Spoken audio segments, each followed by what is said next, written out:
Die Eufrat rivier en die boek Openbaring, deel 117.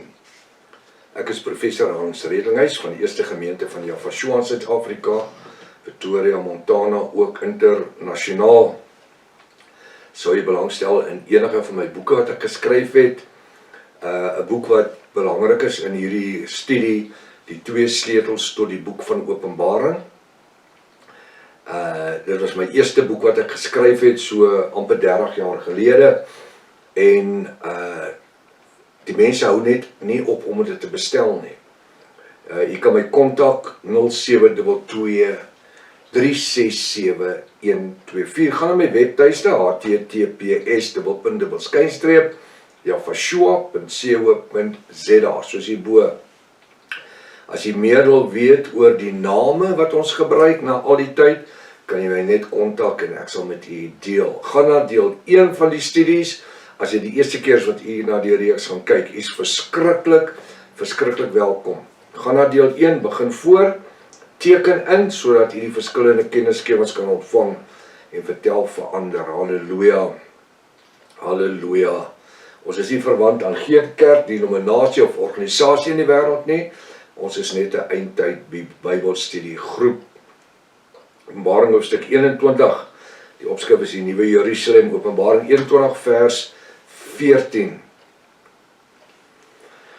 Die opskrif sê die 12 fondamente. Fondamente is eintlik fondasies, né? En die muur van die stad het 12 fondamente gehad. Dis vers 14. Openbaring 21 14. En die muur van die stad het 12 fondamente gehad, en daarop was die name van die 12 apostels van die Lam. Ek wil net weet, wat se doel dien 'n muur?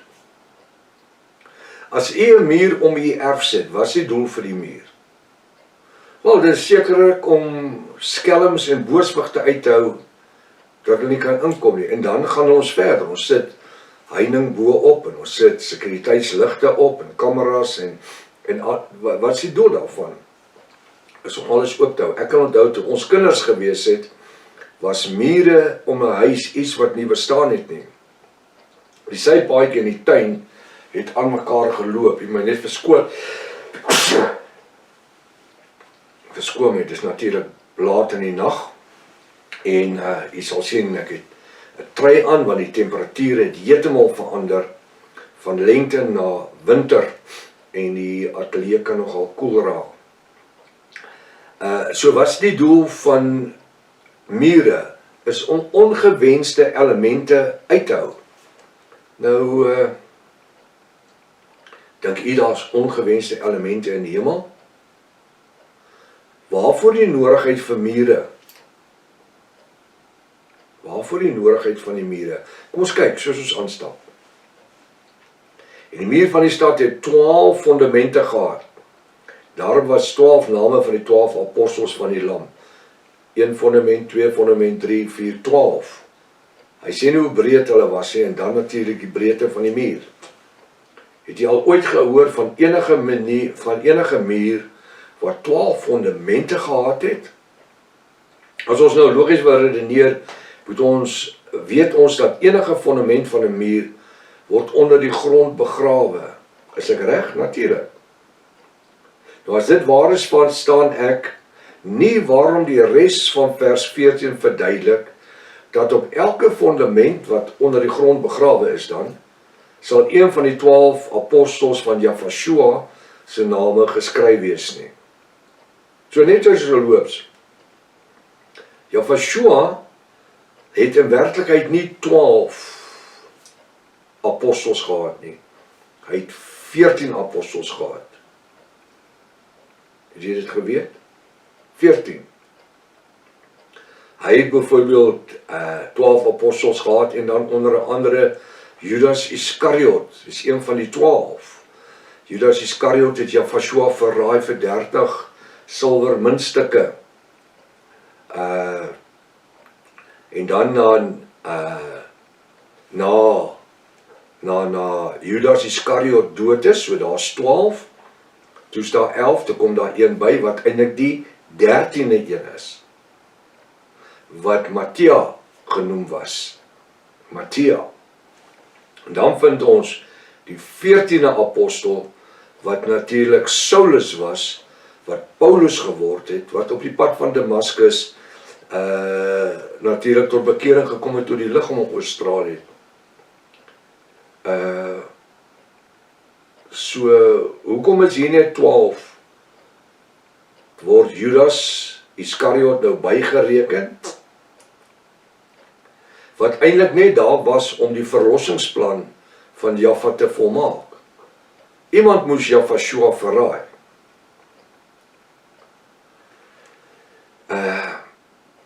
Ek het jare terug, ek praat van baie jare terug, ek seker 40 jaar terug, was dit een van die dinge wat my in 'n mate, ek wil die Engelse woord gebruik, gepuzzle het, of getikkel het. Was die ding, hoekom sal Jaffa Almagtig toelaat dat iemand gebore word met 'n lewende siel, sielsdimensie, soos almal van ons, wat reguit bestem is vir die hel? Prof, wat sê jy? Wel, as ek na die Bybel kyk, dan sien ek dat Judas Iskariot sy doel was, en sy uiteinde was, die hel, of sal die hel wees. Hoekom? Wel, hy het Jaffa verraai. Jy kan nie 'n groter sonde doen as juis om dit te doen nie. Nou, hoekom sal Vader Jaffa toelaat? Dink jy hy is so onregverdig dat hy sal toelaat dat een man verdoem is by sy geboorte al, omdat sy eindpad die verraaiing van Jaffa sal wees? Wat sê u daarvan? Dink 'n bietjie gou daaraan.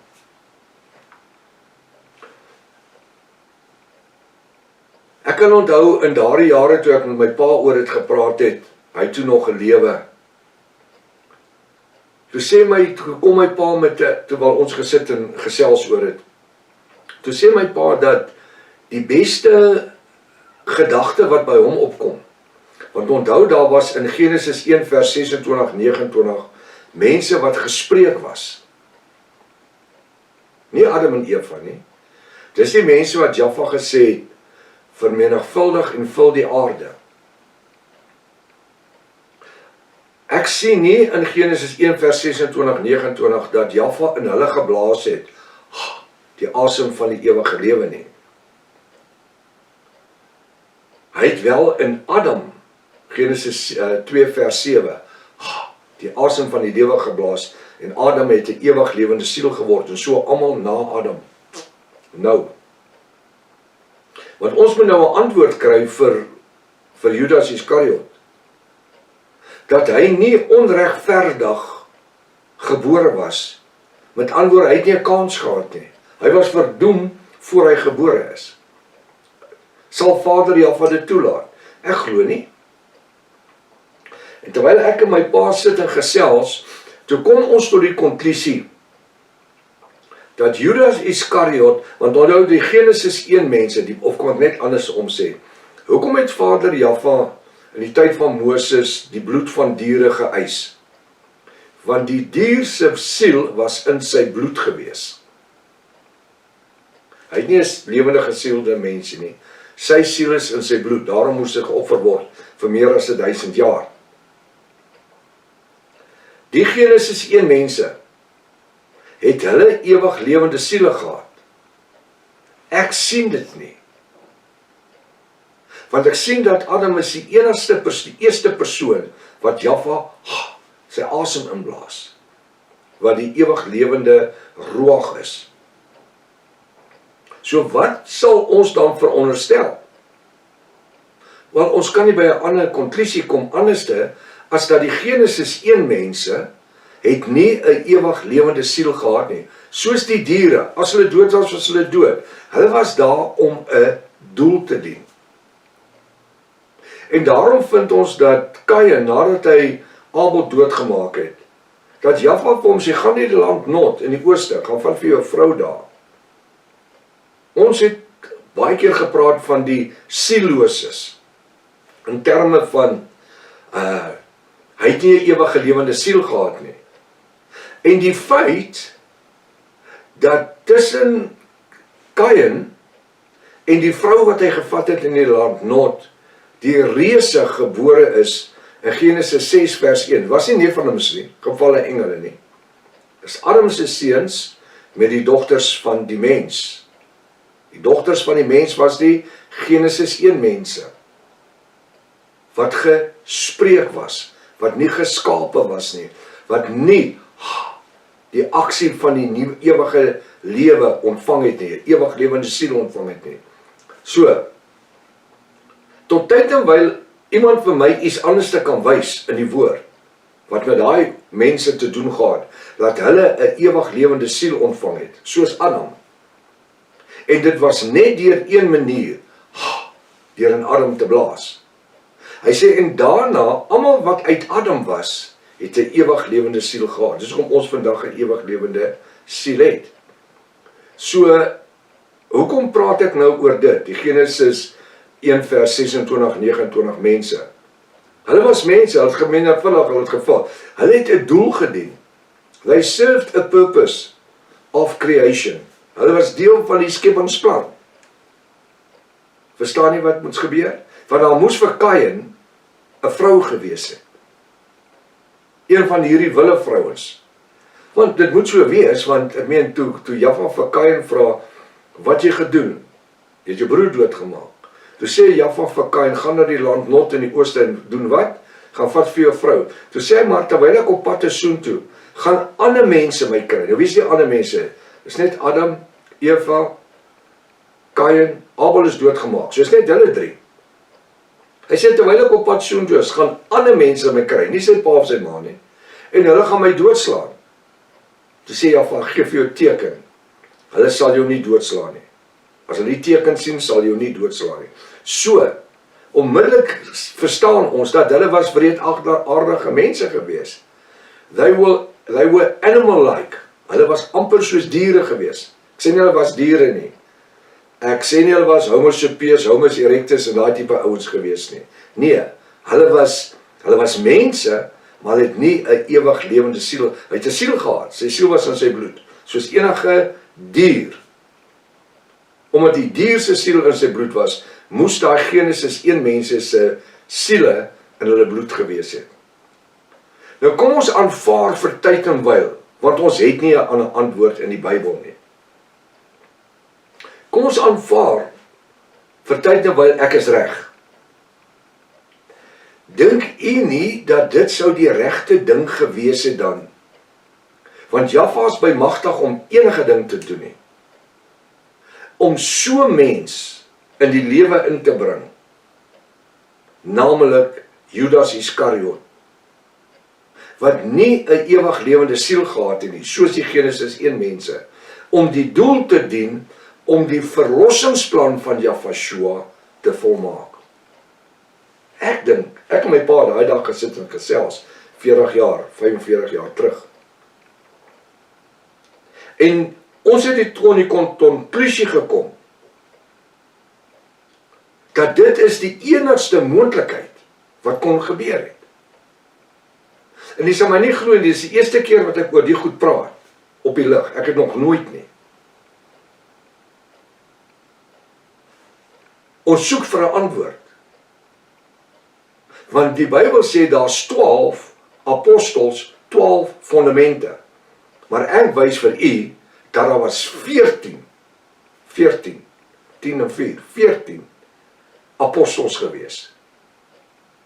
Die 12 apostels van Jafashua, Judas Iskariot val weg, nommer 13 is Matthia, en nommer 14 is Paulus. So dan moet hier ons nou 14 fondasies wees. Kom ons sê nou, was Matthia, wat in die plek van Judas Iskariot gekom het, meer belangrik as Paulus? om die 12de apostel te word weer in die plek van Judas. Maar ek vind niks van Mattea waar hy 'n boek geskryf het of enigiets bygebring het tot die bevordering van die koninkryk van Jaffa nie. Maar ek vind Paulus was seker die grootste skrywer van die woord was in die Nuwe Testament. Deurdat hy gemeentes gestig het oralste, Korinthe, Galasië, Efese, hy was oralste betrokke gewees. Maar sy naam is nie eers genoem in die fondasie van wel ons weet nie. Of sou Mattea uitgelos word, laat Paulus dan ingelas word in die plek van Judas Iskariot. Ons weet nie, dit is spekulasie. En my vraag is net, en dis hoekom ek 'n professor is, ek vra altyd vrae, wat ander mense nie eers dink om te vra nie. Want ek lees tussen die lyne. Hoekom net 12 fondasies, as daar 14 apostels was? En as Judas Iskariot dan nie werklik 'n mens met 'n ewig lewende siel gewees het, wat net daar was vir die doel om die verlossingsplan van Jaffa bymekaar te bring, wat ek dink dit is, want dit sal regverdig gewees het. Want as hy gesterf het, was hy dood. Eerder as om 'n man in die lewe in te bring, wat gedoem is voordat hy, Jaffa is nie so Elohim nie. So u moet my saamstem dat die gedagte van dat Judas Iskariot dan eerder 'n Genesis 1 persoon was. Hy het 'n siel gehad, maar sy siel was heel waarskynlik in sy bloed. Want hy het nie dit gehad nie. Nou my volgende vraag is, hoekom praat die Bybel net hierso van 12 apostels en nie 14 of 13 nie? Want Judas Iskariot was 'n apostel genoem gewees. Hy het gekwalifiseer om 'n apostel te wees. Alhoewel hy heel waarskynlik nie dan 'n ewig lewende siel gehad het, wat sou voortlewe nie. Wanneer hy homself ophang, was hy outomaties net dood. He eliminated himself. Alright, dit is maar wat ek vra, en dis die tipe goed, wat deel is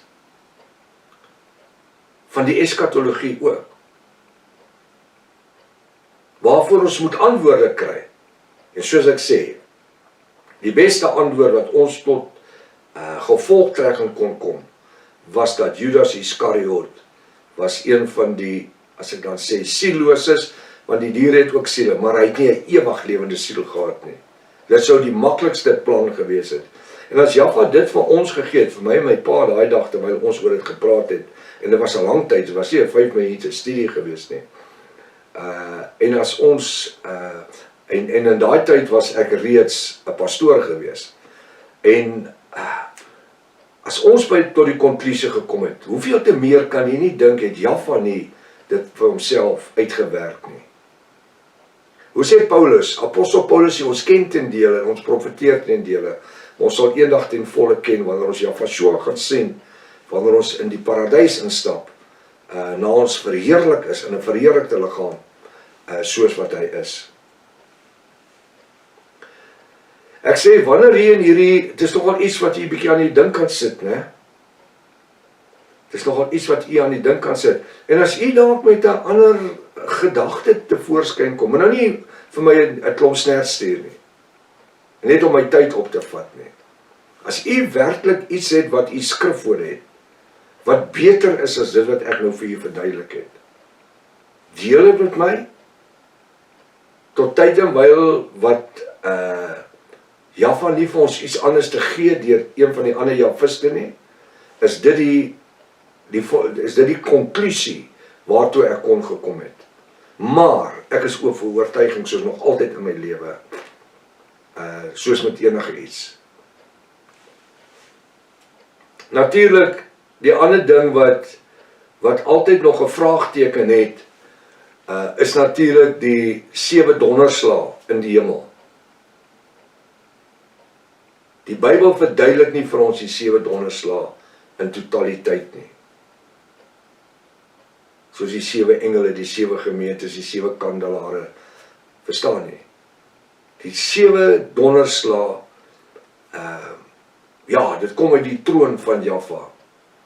Maar die beste wat ek dit kon verduidelik tot nou toe, en ek het nog nooit, en ek kom, soos ek sê, 58 jaar met studies in die eskatologie, en die ding puzzle my nog altyd oor die 7 donderslae. Want voordat Jafashua kom, moet ons dit alles verstaan. So, as u dalk rondom die 7 donderslae iets verstaan wat ek nie verstaan het nie, ek sal graag wil hoor. Ek het dit voorheen gevra, daar het 1 of 2 antwoorde gekom, maar dit was nie regtig antwoorde gewees nie. Want wanneer daar antwoorde kom, moet daar skrif by dit wees. Asseblief. Ek sal met graagte dit ontvang. Jy sien, wat doen ons? Ons is besig met Bybelstudie. So bou ons die koninkryk. En so sê die woord, ek openbaar my aan wie ek wil. Wanneer hier in hierdie versgedeelte na die 12 fondamente en die 12 name van die oorspronklike apostels van Jafashua verwys word, is dit net eenvoudig beeldspraak. Verwys na die boodskap van verlossing en die invloed wat elkeen van hierdie 12 apostels sou gehad het in die totstandkoming van die Nuwe Testamentiese gemeente van Jafashua. Halleluja! Kan u self indink, meer as 2000 jaar later en die bediening van elke van hierdie apostels van Jafashua is so relevant en aktief asof dit gister gebeur het. Want die bruid van Jafashua selfs in die 21ste eeu besig om tot volmaaktheid te kom, prys Jafashua se heilige naam. Prys hom. Elke dag stap ons nader en nader in heiligmaking. Ons wil meer weet. Ons is soekend vir dieper woord. En dis hoe die woord vir ons leer, hier op die grond hierbo, kry jy goeie goud. Maar jou beste, jou hoogste kwaliteit goud, is die dieper jy in die aarde ingaan. En dis hoekom die woord sê, delf in die woord soos op soeke na goeie goud. Diep. Ons moet in die woord, het help ons krap het hier op die oppervlakte nie. Ons moet ingaan in die woord in. Hy sê so, selfs in die 21ste eeu is ons besig om tot volmaaktheid te kom, en nie eers die Satan kan dit stop nie, halleluja. Ons is reeds volgens die geopenbaarde woord van Jahwe bewus dat net hy in sy almag die geskiedenis van sy woord sal toelaat om tot vervulling te kom op sy tyd, halleluja. En weet jy wat, dit moet alles gebeur voor die wederkoms kan plaasvind. Hy kan nie op die wolke verskyn voordat sy woord nie in totaliteit geopenbaar is nie. Die bruid moet alles weet. En daarom vaar die engel daar in Openbaring 20 vers 10, moet hy die woord verseël, en Jahwe sê moenie, want die tyd is naby. Ons lewe in die eindtyd, en Jahwe moet die woord aan ons oopmaak. Ons kan hom nie forceer nie, maar dis 'n belofte, dat ons tot die volle kennis van die tyd sal kom. Dit is asof ons al meer en meer die gevoel kry dat die nuwe Jerusalem in werklikheid net 'n geestelike toestand in die hemel is. Ek sien dit so. 'n Stad. Wanneer ons na die oppervlakte kyk en die hoogte van die mure en ons is nou besig, dan moet ons vra, hoe is dit moontlik dat enige stad ooit so bestaan is? Nou kom ons begin by die 12 fondamente. Het die 12 name van die apostels op. Hoe breed is daai fondamente? So breed soos 'n mens? Nou wil ek net een ding sê, wanneer ons gaan kyk na die lengte en die breedte, dan moet ek vra, is die apostel so lank? Kan hy 1000 L lank wees? Ons gaan by die lengte so. Nee, 'n mens is 'n reuse mens is miskien 2,5 meter. So die mure van Jerusalem is nie 2,5 meter nie. Jy sien, ons moet die beeldspraak kan verstaan. En dis waar die kerk vir meer as 600 jaar gemis het. Want hulle het nie vir ons die beeldspraak kom leer nie. Deur my studie in die laaste 58 jaar, het Jaffa die beeldspraak vir my kom oopmaak. Dis asof dit al meer en meer ons die gevoel kry, dat hierdie nuwe Jerusalem in werklik 'n geestelike toestand in die hemel is. Ek laat hierdie gedagte by u, terwyl ons die res van hierdie spesifieke hoofstuk bestudeer. Onthou dit net. Dis moontlik net 'n geestelike toestand. Want waarvoor is dit nodig vir hoë mure? En waarvoor is dit nodig vir die 12 name van die apostels en 12 fondasies, wat eintlik 14 fondasies moet wees? Of as Judas Iskariot dan 'n siellose persoon was, dan moet daar ten minste 13 fondasies wees. Goue meetroede. En hy vers 15, hy naamlik die engel van Jaffa, het met my apostel Johannes gespreek het 'n goue meetroede gehad, om die stad en sy poorte en sy mure te meet. Goue meetroede, goue typ. Dit raak nou werklik interessant wanneer Johannes verduidelik dat hy, naamlik die engel van Jaffa, met 'n goue meetroede of 'n maatband of maatstaf, hierdie stad sy poorte en sy mure meet. Net 'n vraag. Vir watter rede is dit vir Jaffa almagtig belangrik om hierdie nuwe Jerusalem, dat dit gemeet moet word? En waarom 'n goue meetroede gebruik?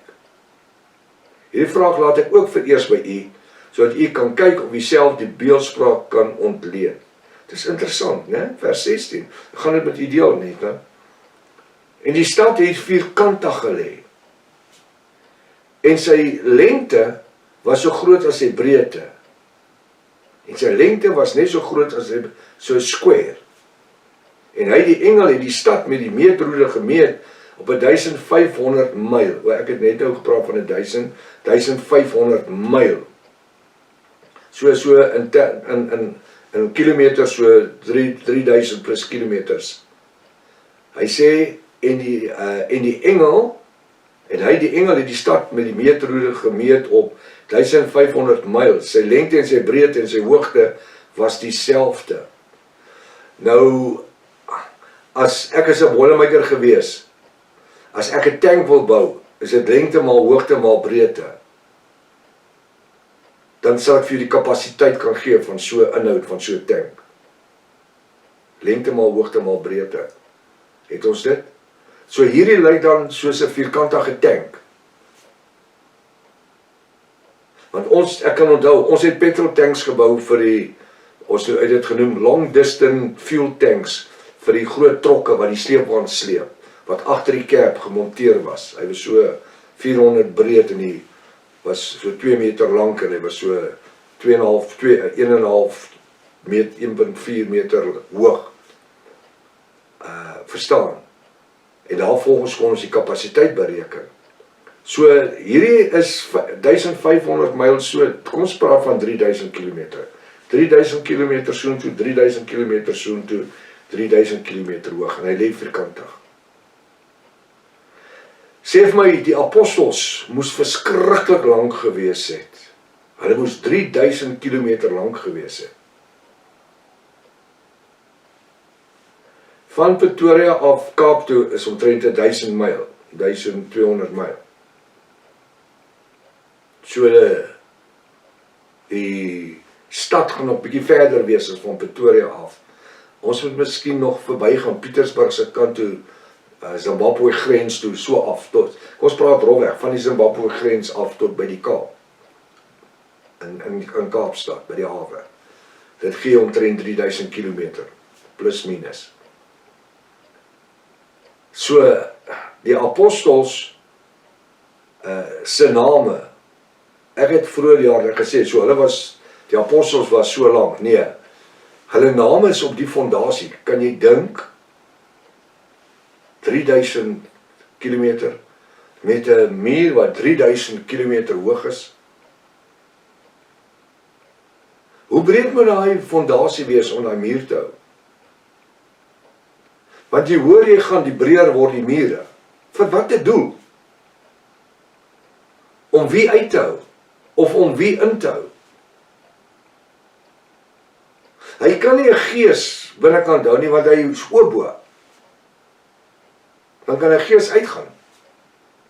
Sien hoekom ek gesê het vroeër vanaand, dat dit is 'n vergeesteliking. Die nuwe Jerusalem is nie 'n fisiese gebou nie. Dis beeldspraak van 'n geestelike toestand. Vir wie? Nie vir ons as protestante, wel, as javiste nie. Want ons is nie protestante nie. Dit het te doen met die volk Israel. Dis om sekere goed te verduidelik wat relevant is vir die volk van Israel. Nie vir ons nie. So hy sê, in hierdie versgedeelte gee Johannes vir ons presies die grootte van die nuwe Jerusalem. Wanneer ons verskundig na hierdie gegewe inligting in hierdie versgedeelte kyk, vind ons dat hierdie afmetings presies dieselfde is wanneer 'n persoon die inhoud of volume van 'n houer of 'n silinder moet bepaal. Die volume om die inhoud van 'n houer of 'n silinder te bepaal is lengte maal breedte maal hoogte, en dit is inhoud. As jy nou weer vers 16 lees, vind jy dat die inligting wat die engel vir Johannes hier gegee het, presies die formule vir 'n houer of 'n silinder is. Wat ek nou gaan doen is om die gegewe inligting wat die woord van Jahwe vir Johannes gewys het, vir u in berekening te bring. Nou dit is wonderlik as ek dit net vir u gaan noem. Johannes verduidelik eerstens dat die stad van Jaffa, naamlik hierdie nuwe Jerusalem, vierkantig is. Sy lengte en sy breedte en sy hoogte is presies dieselfde. Nou gee die engel van Jaffa vir Johannes een verwysing, naamlik dis 1500 myl is. Nou is ons bereken dat die ander afmetings ook elkeen 1500 myl moet wees. Die som sal nou so lyk: die lengte 1500 myl, maal die wyte 1500 myl, maal die hoogte 1500 myl, en dit gee ons 3.757 biljoen kubieke liter of inhoud, naamlik volume. Dis een massiewe maase tank of 'n silinder. 'n Silinder is nie nodig om rond te wees, hy kan ook vierkantig wees. Dit hou iets in. Ek gaan net nommer 2 met u deel. Die vraag moet nou gevra word: waarom is hierdie nuwe Jerusalem se gegevens vir die van 'n houer wat in kubieke meter of volume gemeet word, terwyl enige oppervlakte in vierkante meter gemeet word? As jy 'n gebou bou, 'n tempel, 'n stad, dan meet jy dit nie in volume nie, kubieke meter nie, kubieke liter nie. Jy meet dit in vierkante meter. As jy teels uitwerk van 'n plek, 3 meter maal 4 meter is 12 kubieke meter. Wanneer u 'n huis bou, sal dit sekerlik ook in vierkantig meters bereken word. Nou wat ek kan doen, ek gaan net hierso stop. En dan, as Jaffa Lewe en Sondag spaar, volgende week gaan ons verder. Baie interessant. Gaan doen jou eie berekeninge. Seëninge. Tot volgende week as Vader wil. Maranatha. Jaffa Shua kom weer. Halleluja.